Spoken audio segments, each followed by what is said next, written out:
one of the rules is that the consumer calls the shots, right?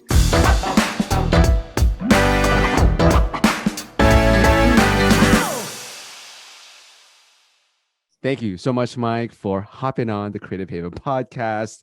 It's really a treat because we've known each other for so long, and you've known me back in the day when I was a manager. And so it's been one awesome ride for both of us. I love watching you grow. Everything that you've done all these years, it's inspiring, and it's really cool that we also still work on projects together. And so if you can, please let the listeners know more about your story of how you got into filmmaking, at the same time how you created Creator Up. Yeah, definitely.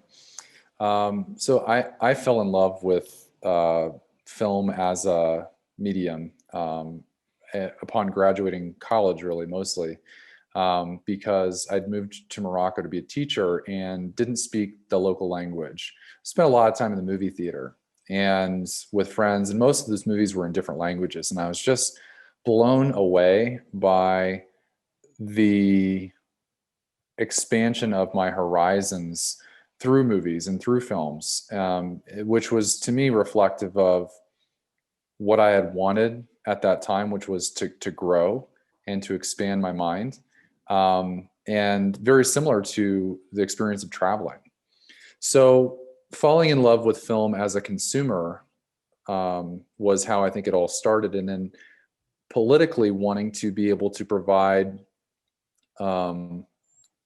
really anyone and everyone with the opportunity to tell their story through education, right? So I started one of the first film programs in Morocco, and for my high school students, which was incredible. So that's kind of how I got into filmmaking, was, through watching films, then making films, enjoying making films, and helping others make films. Decided to go to film school, was really expensive, took a lot of time, and started Creator Up to exactly do what I had just said before, which was to make media education accessible globally. That's amazing. I remember Yeah. when you told me the stories of all the places that you've traveled to, and also the destination of like you ending up in Creator Up, but going through this whole journey of the film industry or the industry Right. itself. And Right. so talk about like how, being part of Vugaroo, remember Vugaroo those days, Sure. and Yep. the digital content world back then, and how that actually influenced you and how you think about content now. Definitely. Yeah, I mean, I think it's critical for anybody who's working in media, entertainment, marketing, advertising, communications, you name it, to understand the implications of the digital revolution, right? And before I got into film school, the first thing that I asked in my interview was, "Do you think people are going to be watching movies on phones?" And the professor's like, "No, are you crazy? That'll never happen." But because of digital revolution, YouTube, DSLRs, etc., there was obviously an explosion of content, a lot of it user generated content. How does that impact media and consumers and aesthetics and story? And the answer is diversity. That is the answer. And the longer answer to that is there is a long tail associated with niche audiences. And so the revelation that I had as a part of working in traditional media versus digital media was the consumer is now the driver, not the studio executive. And so consumers and audience members are determining what gets watched and how many people watch it. And that was really difficult for traditional entertainment to understand because they're so used to calling the shots. So I put my that became the most important perspective to me.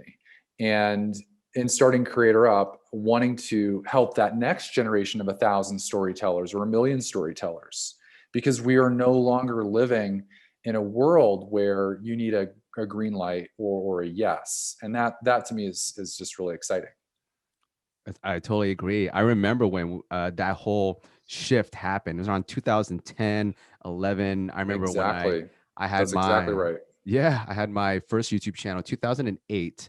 And then when we started growing, it was around that time that I realized that the traditional broadcast and film, distribution channels were all going to change and transition into this digital format, because I think that during that time Netflix, did they just become, I think they were just getting into digital, but it was such a strange transition over to Mm. digital.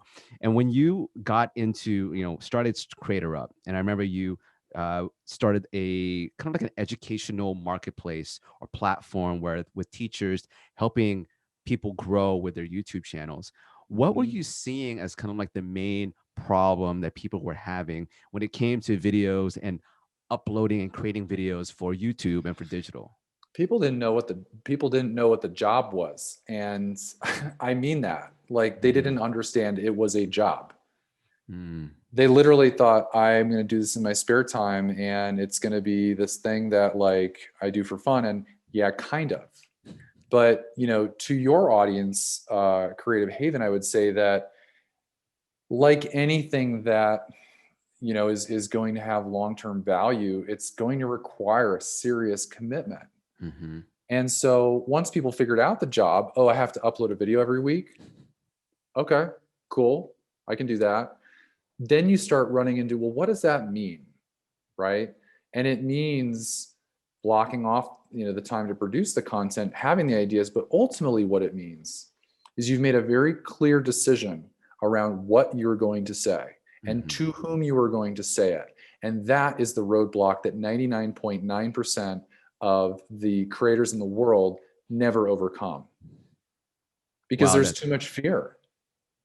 Because you put yourself into this medium, and essentially it's YouTube because it is you, right? mhm. You are the product. And I think I've heard people say that before and they don't understand that. But it's absolutely true. It's driven by people, personalities, stories, you know, that's what it is. It's so true. I think the fear of becoming someone that everyone will follow and having being your true self and being that vulnerable, I think that prevents a lot of creators from actually producing content that's authentic. I think there's a lot of chasing of trends, chasing of an identity Totally. that people Which want to, is you so know, shallow. it is, and I think it's because it's hard when you are online and you are in front of a camera and you're posting it that may actually live forever unless you take it down. It's Mm. the vulnerability and it's the idea that I will be made fun of, criticized, or I might be praised. But can you handle that success? Are you able to take on the millions of subscribers and followers and keep your fans happy? Keep them happy with consistent content. And I think that creator burnout was so real for me that it helped me realize why it is a job, because it Yeah. is a full-time job. And Yeah. now that it's now shifted from a creative person behind the camera to now businesses Yeah. using YouTube and video, Yeah. how what was like the process of you explaining to businesses, look, YouTube is not for just cats, Yeah. this is for your business? No, it's a fascinating question, because in so many ways, YouTube has driven that narrative, Hmm. right? Because if you look at any YouTube channel from 2013, which we did quite a lot at that time for any brand, it was like 0 subscribers, 100 subscribers, and brands were like, so what? Until um, until digital viewership eclipsed television viewership. And then all of a sudden, everyone was like, oh, we need a YouTube channel. We need an Hmm. Instagram. We need this. We need that. Oh my gosh. Well, like, how are these piranha brands taking over our, you know what I mean? I mean, Yeah. why are all these top agencies having challenges? It's because there are other brands that have figured out how to create engaging content on very little money that Hmm. drives conversion, and et cetera, et cetera. So, I will just say that I think most brands have woken up. That doesn't mean that they're good at it Hmm. necessarily, but it means that they understand what the game is, which I That's think right. is, which I think is like good. And I think the reason I think it's good is because that in the digital era that we live in, one of the rules is that the consumer calls the shots, Hmm. right? They're going to click away. if they don't want to watch it. And if you're in their face about your message, it's not gonna go well for your brand, right? So the consumer wins in a digital world because the value that you talk about, it is creativity. Creativity is valuable, and if a brand or a creator creates something unique and special, then that will be rewarded with audience. That's right. I'm actually listening to Purple Cow Marketing by Seth Godin, and it's all about the idea of being remarkable rather than having that shotgun approach of just spending millions of dollars on a Super Bowl commercial, hoping that you get an ROI. Now it's very much targeted and actually being so different and unique that you have to come up with innovative ideas and be creative and weird in order for you to have someone stop their scrolling at a feed to actually pay attention. And so when you are working with companies and brands and teaching them this kind of like ideology of like how creative is really important and how YouTube is very important for their brand. What are some of the tips you give them or the advice of like Yeah, what they should do? absolutely. Absolutely. I mean, listen, creativity, sky's the limit, 100%. Like, I'm on board with that. But the reality is that digital is more standardized than so many other mediums. I mean, we all know that film has a formula, the narrative formula, like that 3-act structure, and we study this. We know TV also has genres, etc. Now, just because, YouTube or TikTok has, different memes or challenges or formats or whatever, does not mean that there are no rules. Mhm. What it means is that the rules have gone from one to many. And so, what I think the failure of understanding that leads to failure on content is that people think the sky is the limit, and it's not, Hmm. right? So, the tip that I give is you have got to understand the rules so well. Now, you can't understand them infinitely, but you do need to understand, if you're making for this platform, if you're making for this format, what is the canvas? What is the frame? Hmm. Right? And if you know what the canvas is and what the frame is, you can paint with whatever color you want, and you can use watercolors or you can use oil. It doesn't matter. But if you do not understand that the frame is 12 by 9 and you do not understand that the canvas needs to be purple, then your audience is not going to look at your art.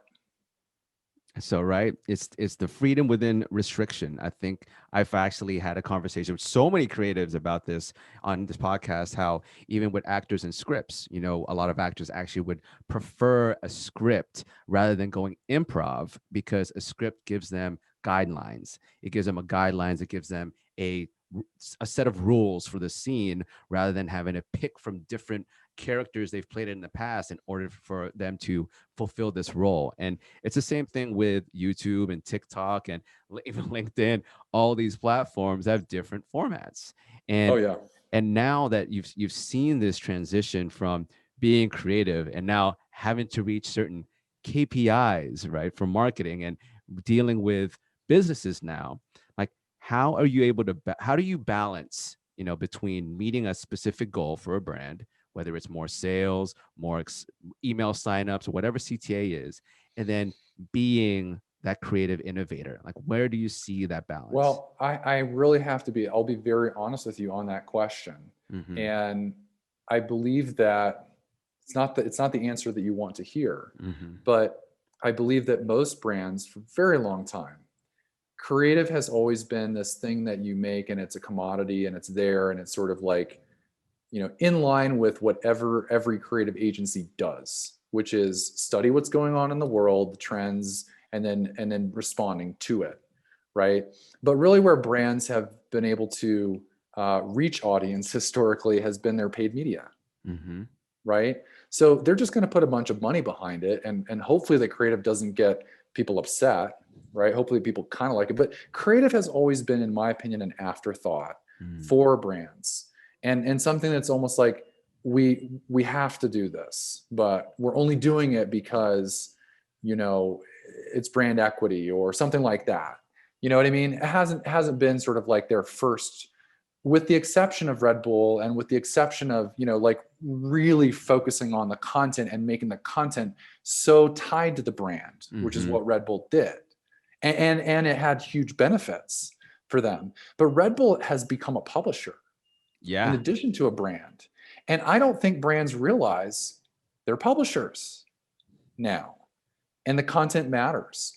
So if I'm in charge of everything, which I'm not, I'm making sure that every brand puts creative first and finds ways to get their content to make it good.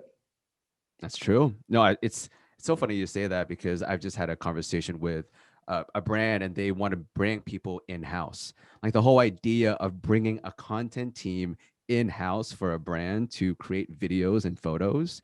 It's so it's I want to say it's new, but it's such a trend now because rather than hiring an agency, I'm seeing so many brands now bringing in these different in-house videographers, in-house photographers, in-house, creative people that they're trying to basically skip the middleman, which is like the creative agency or the production company to create that content. Though, what do you feel now as you're seeing all these new trends in 2020 when it comes to brands and content creation? Like, what do you feel is kind of like the problems you see in the space when it comes to brands and and yourself as a creative agency? Like, Yeah. do you feel like there's way too much ask for let's say creative RFPs that don't go anywhere, or do you feel like brands are kind of lowering budgets because they see digital as so abundant and easily accessible? So what have you seen in 2020, like the good things and the bad things with brands and how they're opening up their budgets for video content? Yeah. Well, I think that the bad thing is that the bad thing of 2020, I'll just talk about the elephant in the room, is that everyone's pulled back on budgets because they're afraid people aren't going to spend. Hmm. Has nothing to do with the anything other than that, right? Hmm. What's the irony? The irony is that everybody's watching. Yeah. Everybody's watching and they're watching more. And so unfortunately, all the brands who decided we're going to shut up right now, they've lost a massive opportunity for market share Mhm. and opinion and sort of getting people excited, And I think there was so much to say in 2020 and such a lost opportunity. And for me, the whole purpose of art and creativity is to say that what Mhm. needs to be said. And so I feel from a creative perspective and from a business perspective, the majority of brands have really dropped their ball. Mhm.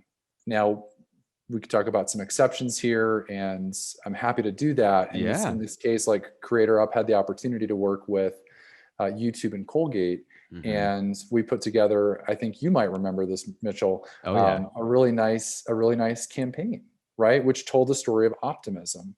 And you were selected to participate because of your idea, by the Colgate team, Mhm. and have had some really great traction, I think, as a result of it. So I think that's a great example of where brands and creatives and even the platforms played well together, and the winner was the viewer.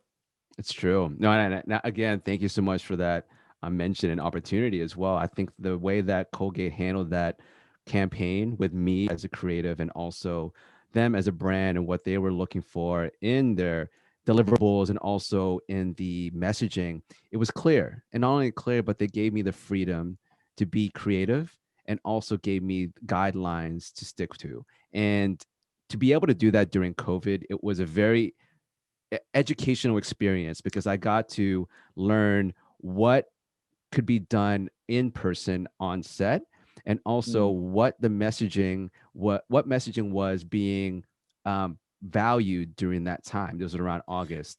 So it's now, we have a mix of the election, we have a mix of COVID, we have a mix of, Black Lives Matter, and it's becoming this huge, I would say, like water cooling talking point, like mixing bowl of things that everyone talks about, and it's everyone thinking about the same thing about like, what can I say in my marketing that's not going to make me look like an asshole or also makes me feel like I'm part of the conversation?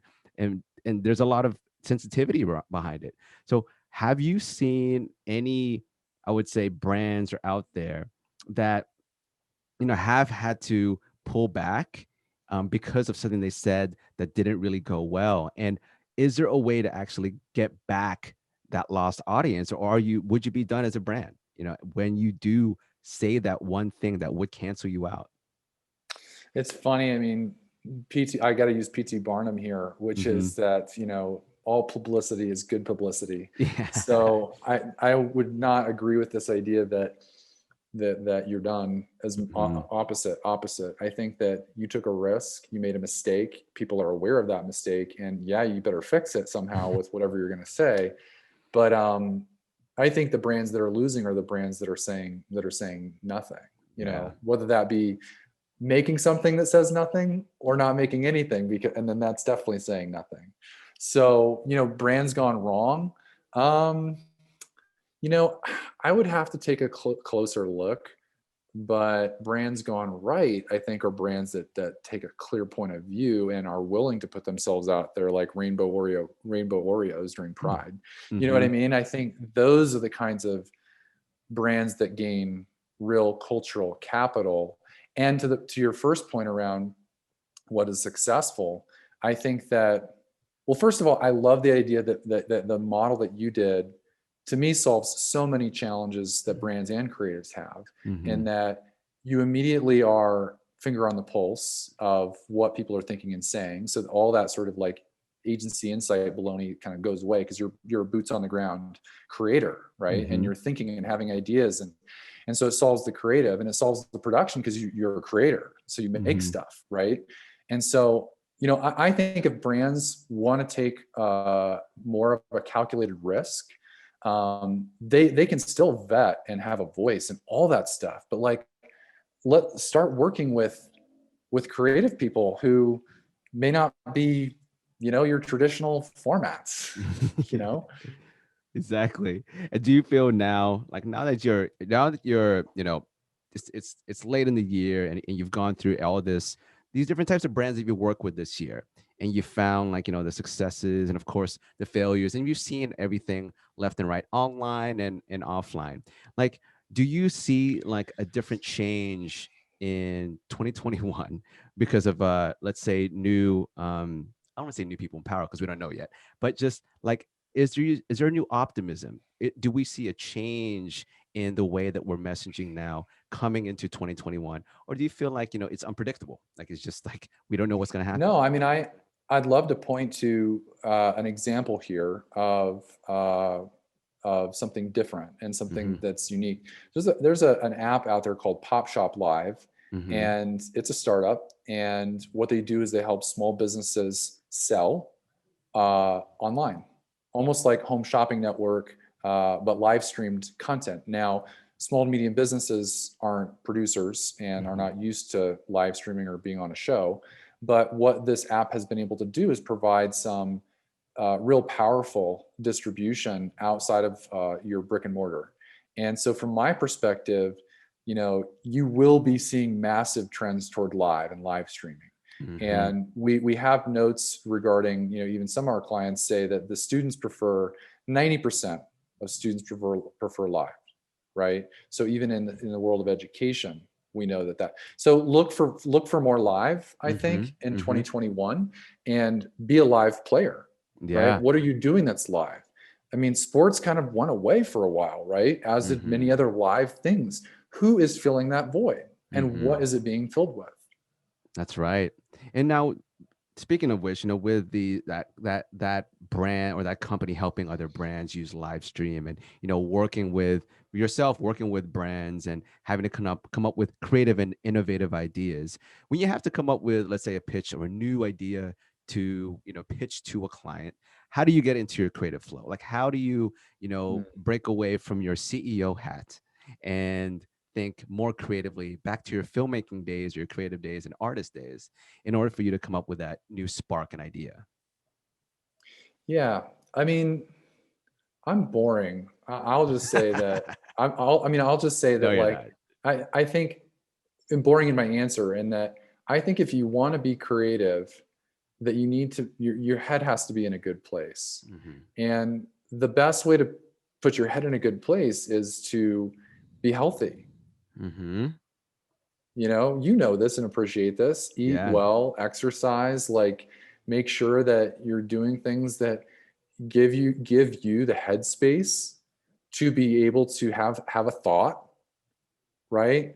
I mean, for those moms that are out there and that are teaching their kids at home, I mean, how does a mom who's now teaching her kids at home and working, how does a mom be creative and give herself the space to do that? I mean, Hmm. that is what I would really like to try to explore. Hmm. And my answer there, I don't have that answer because I'm not a mom, but my answer there from my perspective would be that you've got to be disciplined about, you know, carving out the time to allow yourself to be creative on a project. You need to be making something, you know.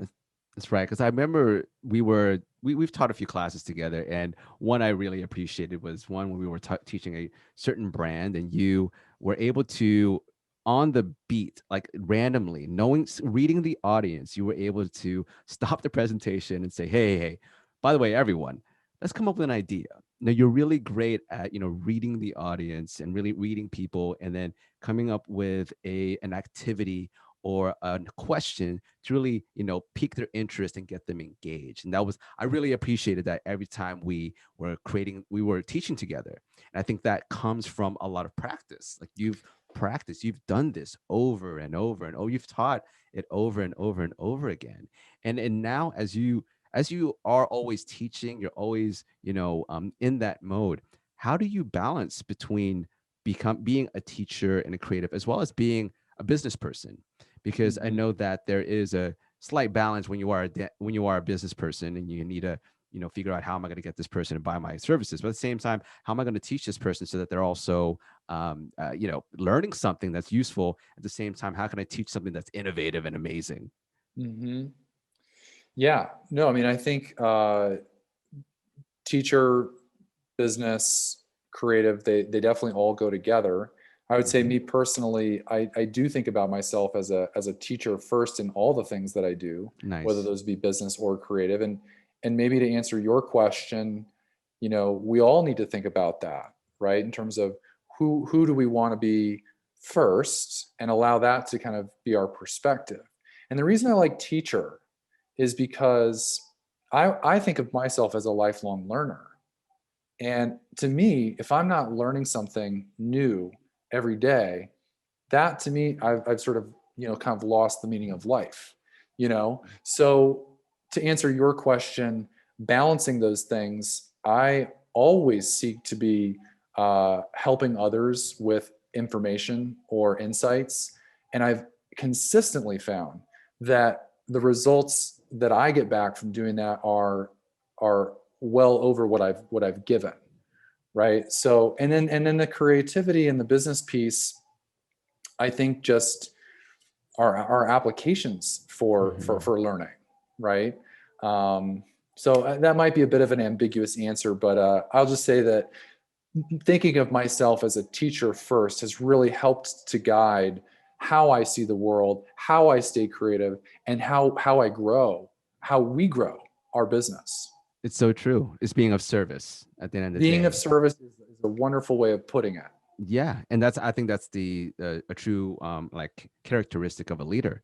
Is someone that actually serves, is someone who's actually giving valuable value, but not value to actually get something back, but it's just to help people grow. And I've seen that with Creator Up and what you've been doing with my life. You helped me grow with just always finding opportunities for us to collaborate, and also teaching me. Like, just every conversation we have, it's always a joy, and also always like an informative conversation. So I think Mm, that your full circle of starting with video and in Morocco, and using it as a way to educate your students, and now you're using the same thing of how using video as a way to have people empower themselves by educating others, and also educating themselves on the medium, to yeah, grow and to actually be a part of this digital revolution.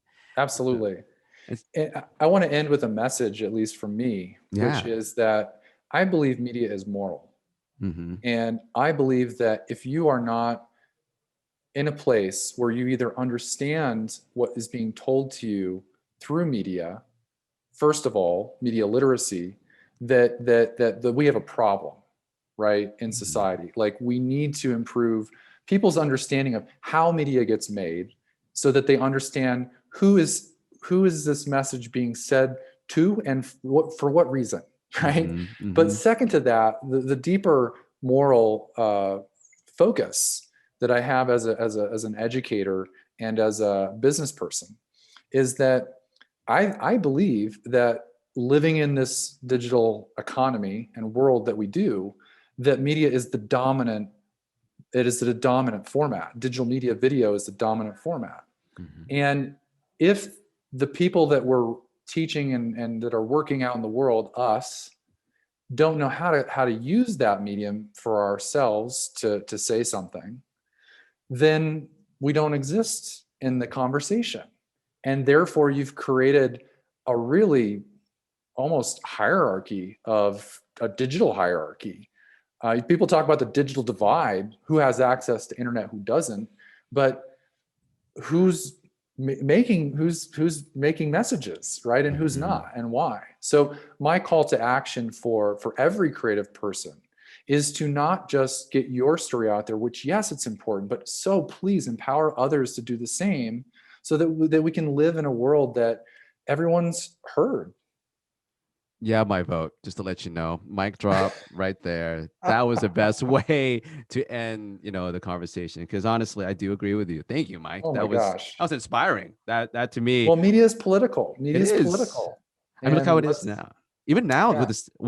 with the censorship, I mean, we'll go into that, but like with Twitter and Facebook and Instagram and everything that's going on with certain messages and links not being promoted or censored, it is a very sensitive time on how you put out your message and what type of messages are put out there and how they influence people, because there are times where you can influence a group of people in a certain way that can actually be a negative way of creating a bad situation for society. Absolutely. Yeah. And just on that last note, I would say, what people may not realize about media is its power. They may not inherently realize how powerful it is, because we tend to watch something and believe it, whether it's true or not, right? Because somebody's convincing. And that's something that we as filmmakers know. Film is an emotional medium, right? It pushes people to action and it causes people to cry and get angry and sad and scared. So, it's part of our world. And now it's the majority of our communications, right? Look at us. I haven't seen you in a year. Exactly. It's so true. But this is how we actually connect, is through a good old Zoom video chat. And we're not afraid to say what we think. Yeah, exactly. Because I think at the end of the day, people want to hear truth. They want to hear authenticity. They want to hear someone actually being themselves rather than being censored, or being afraid of being censored, or being told that you're not valuable and able to say what you want to say. But with that, Mike, I want to say thank you so much for being part of this this podcast. And this episode is so awesome. I want you to tell the people out there, where can they find you, and how can they support you online? Absolutely. You can find me at creatorup.com. Just go to our website. I'm also on LinkedIn with my Mitchel Tringe name. I am an LGBT filmmaker and entrepreneur, and very proud of my story, but also proud of the company that we've been able to build with a mission, vision, values of empowering access to media education everywhere. Love that. Please, everyone, visit Creator Up and also add Mike on LinkedIn. Thank you so much, Mitchel. Mike. I will talk to you soon. Awesome. Can't wait to see you soon. Take care. For sure. Bye-bye. Bye. Thank you for listening to the Creative Haven podcast. And if you dig it and like what you heard today, please give us a nice review and rating, and share it with one of your friends that you think needs some creative inspiration. You can always find more content and resources at thecreativehaven.com, and hit me up on Instagram at Mitchel Dumlao. And if you want to reach out, collab, or ask any questions, you have my permission to slide into my DMs. So keep positive, continue to learn and hone your craft, and create all day. Salamat.